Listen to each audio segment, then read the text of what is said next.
સ્ત્રી જ સ્ત્રીની દુશ્મન હોય છે, આ વાત તમે કેટલાય વર્ષોથી સાંભળી રહ્યા છો.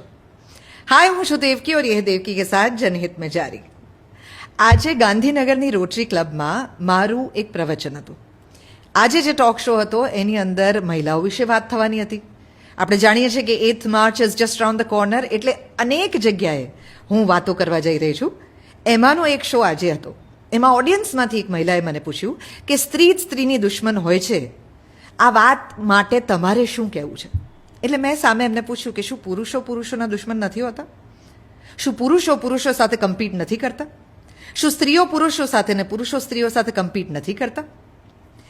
આપણે આ સ્ટીરિયોટાઇપને વધુ ને વધુ હાઇલાઇટ કરી રહ્યા છીએ છેલ્લા કેટલાય વર્ષોથી કે સ્ત્રી સ્ત્રીની દુશ્મન હોય છે. અચ્છા, મને કહો કે જેટલા ગુનાઓ આખા ભારતની અંદર સ્ત્રીઓની સામે થાય છે, એ ક્રાઇમમાં કેટલા સ્ત્રીઓએ સ્ત્રીઓ સાથે કરેલા ક્રાઇમ હોય છે અને કેટલા પુરુષોએ સ્ત્રીઓ સાથે કરેલા ક્રાઇમ હોય છે, કેટલા પુરુષોએ પુરુષો સાથે કરેલા ક્રાઇમ હોય છે.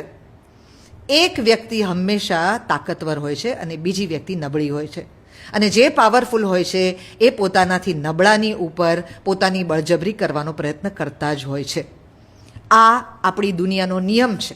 સર્વાઈવલ ઓફ ધ ફિટેસ્ટ એ આપણે જનરેશન્સથી જોઈ રહ્યા છીએ.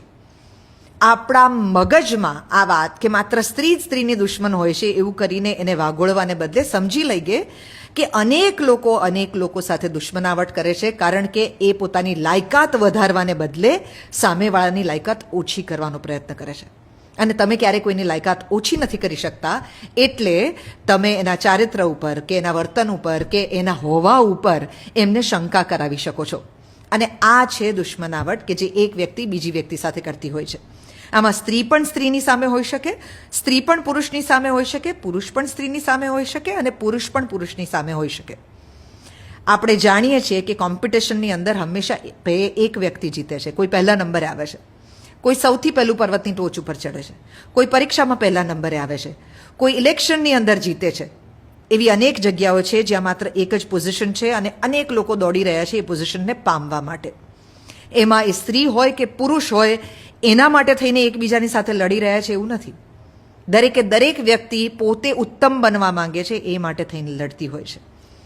માત્ર આપણે સમજવાનું એટલું છે કે અંદર કે કોઈની પણ સાથે લડવાને બદલે આપણે પોતે ગઈકાલે જેવા હતા એનાથી બેટર થવા માટે પોતાના સંજોગો સામે લડીએ. અને એમાં જો પણ કોઈ વ્યક્તિ વચ્ચે આવતી હોય, આડી આવતી હોય, તો સમજવાનો પ્રયત્ન કરીએ કે એ પણ પોતાની કઈ તકલીફથી કે પોતાની કઈ ઇન્સિક્યોરિટીથી પીડાય છે. રાધર દેન બ્લેમિંગ સમબડી કે આ લોકો તો આવું જ કરે છે, આપણે સમજીએ ને કે કોઈ આવું કેમ કરે છે. બાકી જે લોકો તમને લેબલ આપવા માંગે છે કે મહિલા જ મહિલાની દુશ્મન છે, એને કહેજો રહેવા દેજો. આ જૂની વાતો સાંભળવા માટે અમે ખાસા આગળ વધી ગયા છીએ, ઇવોલ્વ થઈ ગયા છીએ. देवकी के साथ जनहित में जारी.